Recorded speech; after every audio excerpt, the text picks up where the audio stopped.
your girl Kiri, and I'm back at it again with another video. And for today's video, I'm gonna be explaining how I got into grad school. If any of you are interested in applying, I'm gonna be talking about the 4 grad schools I applied to and the different things that they asked for, and which ones I got into and which ones I didn't get into. So without further ado, we're gonna jump right into the video. To start this video off, I'm gonna do a disclaimer. Not everybody needs to go to grad school. It's not for everybody. Some people go to college, they don't like it, they stop. Or some people, they go to college, they get a degree, and they find a job with their bachelor's. It's really just up to you, your preference. This video is in no way, shape, or form is supposed to sway you to go to grad school. Grad school is just something that I knew out the gate that I was going to do. And once I picked my major, is something that I had to get. Like, it was no way around it. I had to get it. I had to get a master's degree in it.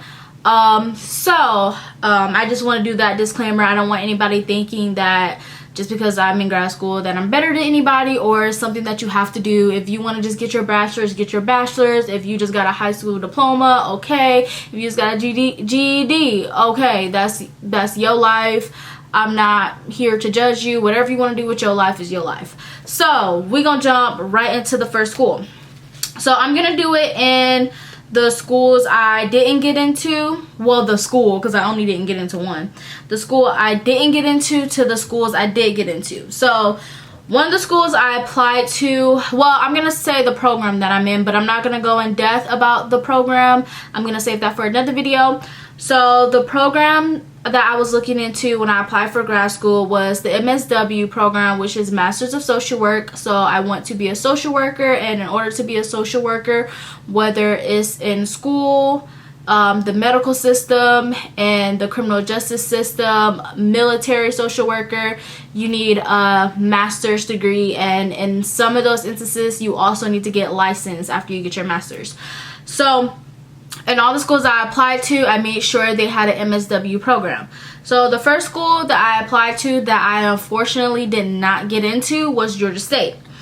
And when and there was no like algorithm that I used to apply to these schools. I just did what it told me to do, and whatever happened, happened.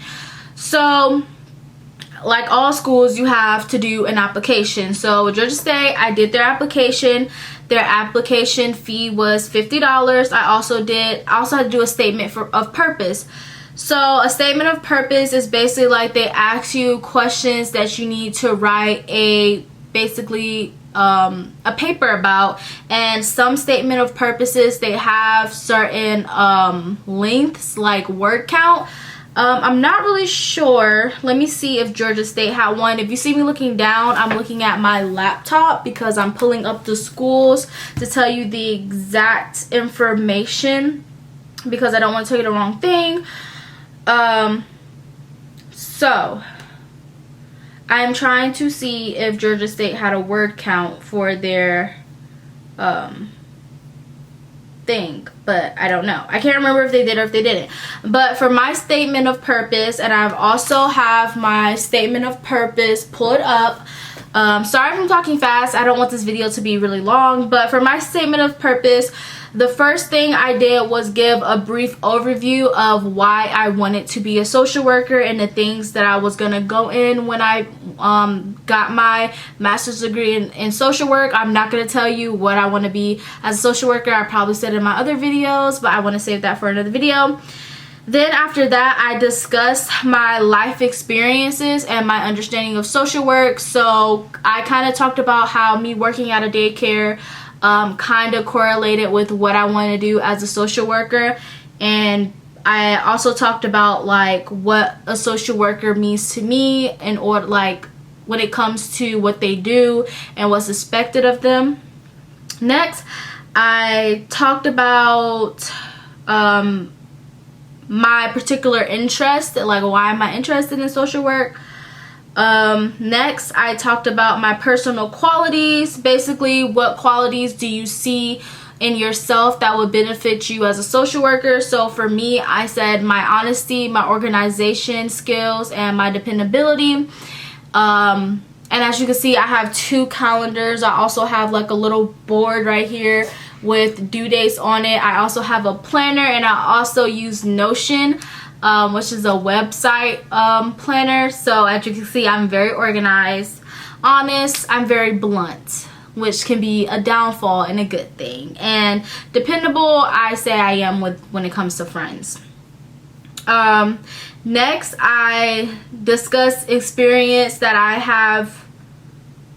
I discussed the experience that I had with other people where I think that I affected their lives. And in this part, I talked about when I was a senior at GGC, I was a mentor. So I had 2 mentees. I did it for both of my whole senior year at GGC. So I talked about that and how I think I affected somebody's life. So far, you have to fill out an application for GSU, and you have to do a statement of purpose. I believe all statement of purposes are different depending on the program you're going into, but don't quote me on that, but I think they are. Next is the official GRE, which is the graduate record examination. So this was, we didn't have to do this because around the time I applied for grad school is when COVID was still, well, it's still high now, but COVID was at like the high rate. So we didn't have to do a GRE. Basically, a GRE is a test you can take to show like your skills. I'm not really sure, but I think it's just a test you could take to show like your intelligence level, maybe, that can help you get into the school. I didn't take one for GSU at the time that I applied. I did not have to take one. It was not mandatory, nor was it required. It was actually waived for us. So I'm not sure if they still do it that way now, but when I applied, it was waived.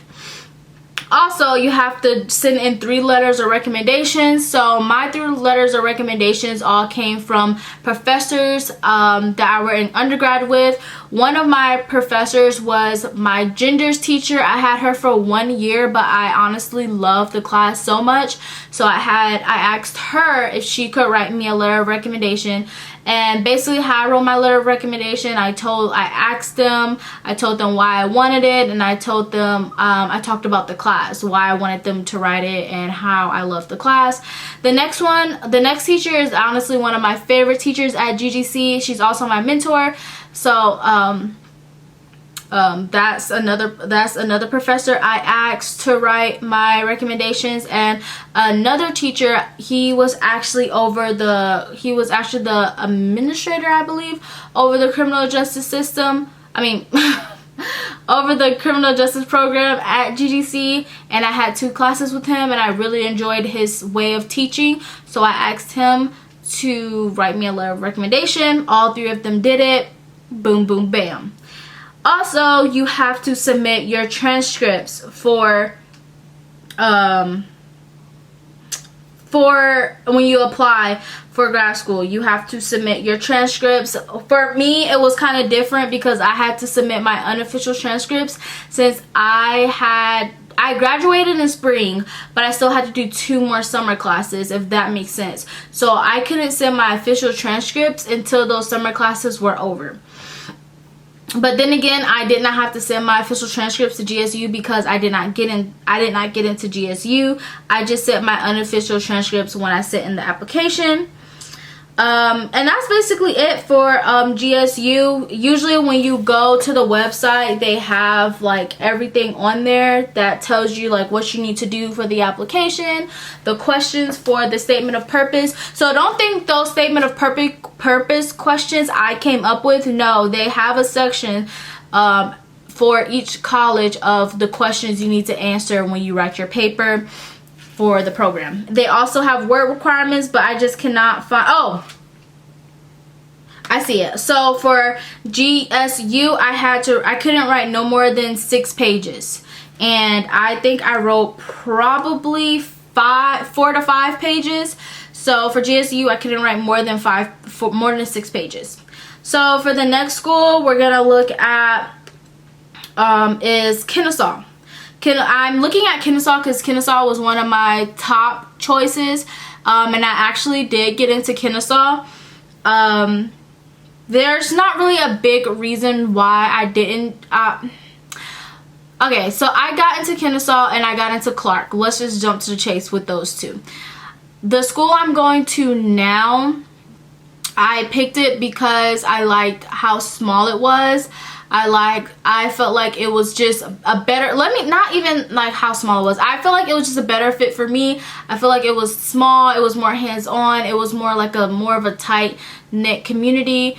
I'm not saying those schools are not tight-knit, but I just like the way the school I'm going to now was set up. I like that. I feel like it would have been just more hands-on for me. Not saying anything is wrong with Kennesaw or Clark, because they were up there. I was struggling figuring out which one I want to go. But the real thing that made me lean towards the school I am now, I did not want to. I also didn't want a roommate. Like, I didn't want to live in dorms or any of that, and I didn't have money to get an apartment by myself, so no. And I didn't want a roommate, so that's another reason why I picked the school I picked. But when I tell you about the school I picked, you'll understand why. But we're gonna look at Kennesaw right now. So for Kennesaw, they have an application as well. The application fee is $60. For Kennesaw, you also have to send your official, unofficial transcripts. They also have a autobiography narrative, which is basically the statement of purpose. GSU just called it something different. But for what's what I'm talking about, Kennesaw's, the word count, I couldn't go over 15,000, not 15,000. I couldn't go over 1,500 words. I don't know how many words I had, but I couldn't go over 1,500. So for their statement of purpose, you had to talk about your experience in social work, including any volunteer experiences. You had to talk about your life experience that impacted your interest in social work. You have to talk about your personal qualities that will be useful in serving others as a social work professional. You have to talk about your values that will be useful in serving others as a social worker. And you have to talk about your career goals and how social work education will help you realize these goals. So as you can see, the questions are pretty same, different wording, but pretty the same thing. So for a lot of my essays, I was being repetitive, saying pretty much the same thing for all of them. You'll see that when you're writing your application, because your idea, your dream, your goals are not just going to change based on the school, you know? So you're going to end up saying like the same exact things over and over. They also have an optional resume. You can send in your resume if you want to. It's optional. You don't have to do it. I think I did. And this one was 2 letters of recommendation. So all I did was, instead of sending those 3 professors, I only sent 2 of those professors.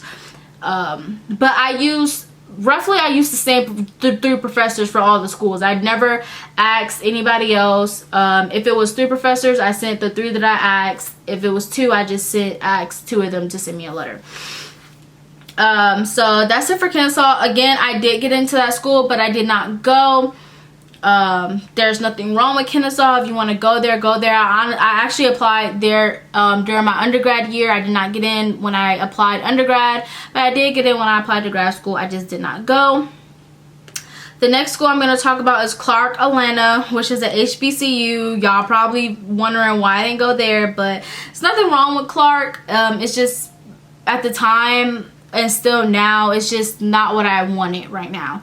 But for Clark, you had to do an application. I'm not really sure how much the application fee was.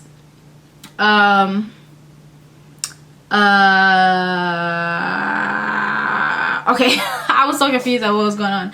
You had to write an autobiography for this school as well. I don't see the questions on the website right now, so I'm trying to pull up the paper that I wrote.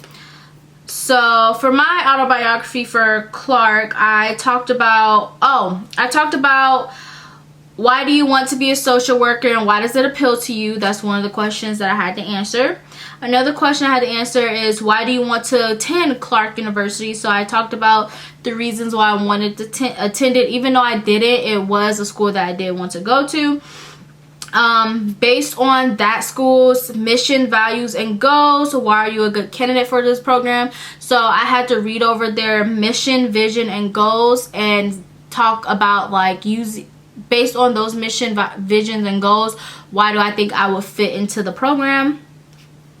Another question is, describe your ability to commit to undertake a graduate education. And that's it. Those are the questions I had to ask for Clark. Again, I did get into Clark, so that's always good. Oh, the application fee was $40. I think the fee was waived though, because I did apply during the high COVID rating. Not sure if it's waived now, but it was waived when I applied. And the personal statement only had to be 3 to 5 pages. I probably wrote 5 pages. And that's basically it for Clark. Okay, and then the school I go to now, I go to University of Georgia. I got into that school. I'm currently going there now. But y'all may think I go to the one in Athens. I do not go to the University of Georgia in Athens. There's actually like 3 different universities of Georgia in Georgia. There's one in Atlanta called University of Georgia Business. There's the one that I go to, which is University of Georgia Gwinnett campus, and then it's University of Georgia in Athens. I think there's one more, but I don't remember if it is. But I go to University of Georgia the Gwinnett campus, which is a smaller campus. We roughly will have like the same teachers over and over. They do still have like different things for us, like events. So it's not like and I think my thing was the whole having a college experience, living on dorms, living on campus. I just grown out of it. I didn't care anymore about it. And I just like the vibe. Let me just say that, because I don't want y'all to think that I'm dogging any of these other schools, because you never know, I might get a doctorate and go to one of these schools I'm talking about. But at the time that I am and where I am now, the Gwinnett campus is just a better fit for me. I like the vibe. I like the teachers. I like the small knit community that it is. I just like it. So I just don't want y'all to think that I'm dogging anybody. But so I applied to University of Georgia. The application fee was $75. I did not have to take the GRE for any of the colleges that I talked about. It was not required. Half of them waived it, or it was just not required. It was just something, if you wanted to do it, you can do it. I did have transcripts. For all the schools, you have to send transcripts. I did have to do an essay for this school as well. So for this school, I talked about career objectives and life's experience. I talked about what effects have work experience had in your sense of personal... What? Okay, so basically I talked about work experience, because that's just a long question. I had to describe a social problem that I'm into, and then I had to briefly explain why do I want to be a social worker. Sorry, I'm reading the questions and just trying to sum them up so I don't have to read the whole thing. I talked about my personal strengths and limitations when practicing social work. So like for my limitations, what did I say? I think for my limitations, I said that my bluntness can come off as aggressive, and that can hazard me as a social worker. But we had a personal statement. I had to do 3 letters of recommendation. So I chose one of the 3 teachers. I asked all the 3 teachers to send me, ask them for a letter of recommendation, which they gave me. And that's basically it. So it's kind of like applying for grad school is pretty much like applying for undergrad, depending on, I can't really remember how I applied for undergrad, but it's really not hard to apply for grad school. It's more scary waiting to hear back from the schools. I still to this day try to figure out why I didn't get into Georgia State, but I got into all the other schools I applied to. I don't know, I guess Georgia State is a harder school to get into, I'm not sure. But That's it for this video. I just wanted to talk about some of the things that you have to do when you're applying for grad school. So when you apply for grad school, be prepared to have your transcripts be sent in. So make sure your grades are A1. Your personal statement, which is it's just what you want to do. That's basically what a personal statement is. Why did you pick this program? Why are you interested in this program? What values do you see in yourself that would benefit you in this program? Why are you a great candidate? Like, why are you even a great candidate for this school? So you'll look at what the school mission statement is. What is your career like? What do you want to do? Like, if you're applying to nursing school, why do you want to be a nurse? For what? Like, what is it about nursing that your interest that you want to be a nurse? So that's basically what you have to do for undergrad. You just write a paper about yourself. And I know writing about yourself is hard, but honestly, once you get going and it's something that you're passionate about, you can write a lot. As you can see, I said I wrote like 5 pages for probably all of the applications that I had. Again, the GRE is not something that we had to do. I'm not sure how it's looking now if you apply to grad school. I'm not sure if you have to do it or if it's required, but at the time that I applied for grad school, it wasn't. And it probably took maybe a month or 2 for me to hear back from these schools, which was kind of hard because some of the schools I would hear back from, and then I would have a deadline on when I had to tell them if I was going, and then it'll be like I haven't heard back from the other schools. So it's like I had to really make a decision where I wanted to go. I'm not trying to persuade y'all again in any shape or form to go to UGA, the Gwinnett campus, or the Athens campus. That's just the college I'm going to now. We have to. The only difference in going to the college I am now and not going to the other ones is that I'm not living on campus. I'm not doing the campus life, and I have night classes. And then I don't go to class every day, but I'm probably learning the same thing that they're learning in Kennesaw. We still have study abroad opportunities. We still get sent different opportunities to do things. We still get sent, like, I get sent all the events that happen in Athens. I get sent them. So if I want to go to Athens and go to these events, I do. Like, I get sent different like Zoom discussions or talks that are happening in Athens. I get sent them, so if I want to participate in those things, I can. We also have different things that go on at UGA as well. So it's really just based on, when you pick a college, it's really based on why you want to go there. And at this point in time, this is where I want to go. I'm happy. I don't regret my decision of going here. I'm happy in where I'm at. So just remember, when you're applying for either undergrad or grad school, it's not about where anybody else wants you to go, whether it's your family, your friends, whoever. It's where you think you're going to do the best, because at the end of the day, you're the one who has to go to class every day. You're the one that has to do the work. You're the one that has to get the degree, not your family and not your friends. So just make the decision based on you. This video is just to inform you of what to be prepared for if you are applying to the schools that I applied to. And make sure you do informational sessions. I know Georgia State had a lot of different informational sessions about the program. I can't remember if, I think Kennesaw had informational sessions too. I think UGA had them too, but I didn't go to them because I think the day that they had them on, I was doing something or something. But I'm pretty sure all the schools have like informational sessions that you can go to learn more about the program, to see if that's a school that you really are interested in. But I don't want to make this video longer than what it needs to be. I just wanted to give y'all a quick heads up of things to look out for when you apply for grad school. And if you are about to graduate and grad school is your next journey, good luck to you. It is not for the weak, I'll tell you that. It is not for the weak. So make sure you're prepared, because I be trying to go like every other day. So thank you for watching this video. Make sure you like, comment, and subscribe. Turn that post notification on. Comment down below if you're in grad school and let me know what program you're in and why. If you're a fellow social worker, comment down below and tell me what you want to be as a social worker, and maybe we can talk about that. So yeah, thank you for watching this video. Make sure you like, comment, and subscribe. Make sure you tell your mama, tell your daddy, tell your uncle, tell your sister, tell your brother, tell your sister, tell your grandma. Make sure you follow me on all my social media down below to keep up with me daily. And thank you. Have a blessed day. Hey.